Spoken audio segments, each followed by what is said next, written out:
Hello दोस्तों, आज हम बात करेंगे ईपीएफ और ईपीएस के बारे में।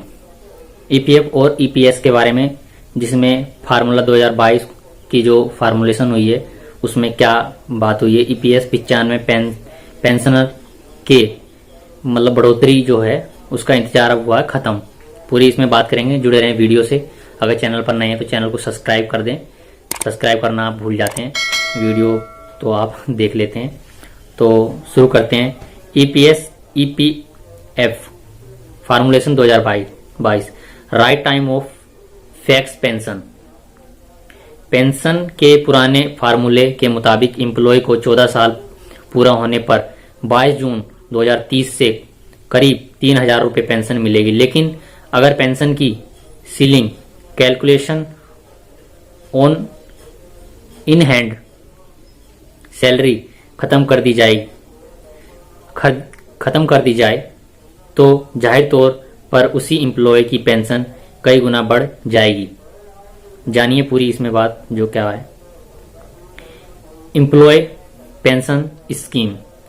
दरअसल ईपीएस 95 के आ जाने से प्राइवेट सेक्टर जो है एम्प्लॉयज को बड़ी राहत मिल सकती है। कर्मचारी भविष्य निधि ईपीएफ में कंट्रीब्यूशन करने वाले नौकरी पेशे की pension EPFO EPS 95 pension increasing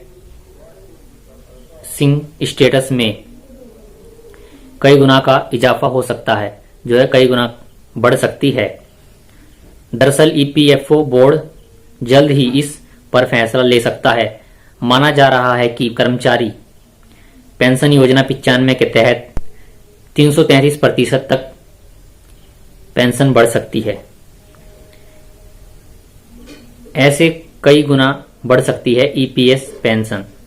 EPS pension today news जो है आज हम आपको बताने जा रहे हैं, जो अभी न्यूज है। सुप्रीम कोर्ट की बेंच के पास पेंशन की सीलिंग मामला निलंबित है।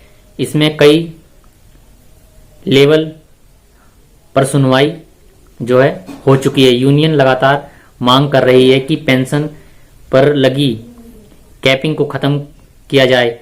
अगर फैसला कर्मचारियों के पक्ष में आता है तो पेंशन एम्प्लॉय पेंशन स्कीम की गणना आखिर सैलरी यानी हाई सैलरी ब्रैकेट पर भी हो सकेगी। इस फैसले से कर्मचारियों की पेंशन में 300% तक की बढ़ोतरी संभव है। बता दें कि ईपीएस के तहत पेंशन लेने के लिए शर्त यह है कि 10 साल तक कर्मचारी भविष्य निधि ईपीएफ जो है में योगदान करना जरूरी है। वहीं 20 साल की सर्विसिंग पूरी हो जाने के बाद 2 साल का वेजेट मिलता है। अब जानिए ईपीएस 95 में कैसे बढ़ेगी आपकी pension. EPF pension supreme court के निर्णय 2022 मौजूद नियमों के मुताबिक अगर एक एम्प्लॉय 1 जून 2015 से कहीं नौकरी कर रहा है और अगर वह 14 साल नौकरी पूरी करने के बाद पेंशन लेना चाहता है तो उसकी पेंशन की गणना 15,000 रुपये पर ही होती है।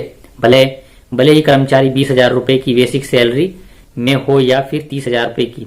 पुराने फॉर्मूले के मुताबिक एम्प्लॉय को 14 साल पूरा होने पर 2 जून 2030 से करीब 3,000 रुपये की पेंशन मिलेगी। ऐसे बढ़ जाएगी 333% salary. EPS formula 2022 EPF pension वृद्धि। दरअसल ईपीएफओ के नियमानुसार देखें तो अगर कोई कर्मचारी 20 साल या उससे ज्यादा नौकरी करता है लगातार ईपीएफ में अंशदान करता है तो उसके सेवाकाल में 2 साल और जोड़ दिए जाते हैं। इस तरह 33 साल की नौकरी पूरी की मगर पेंशन की गणना 35 साल के लिए हुई। ऐसे में उस कर्मचारी की सैलरी में 333% तक इजाफा हो सकता है। तो ये जो पूरी हमने आपको बात बताई है ये आप समझ गए होंगे अच्छे से। तो मुझे उम्मीद है कि इससे आपको बेनिफिट मिलेगा। तो मिलते हैं किसी और वीडियो में, तब तक के लिए नमस्कार, वंदे मातरम।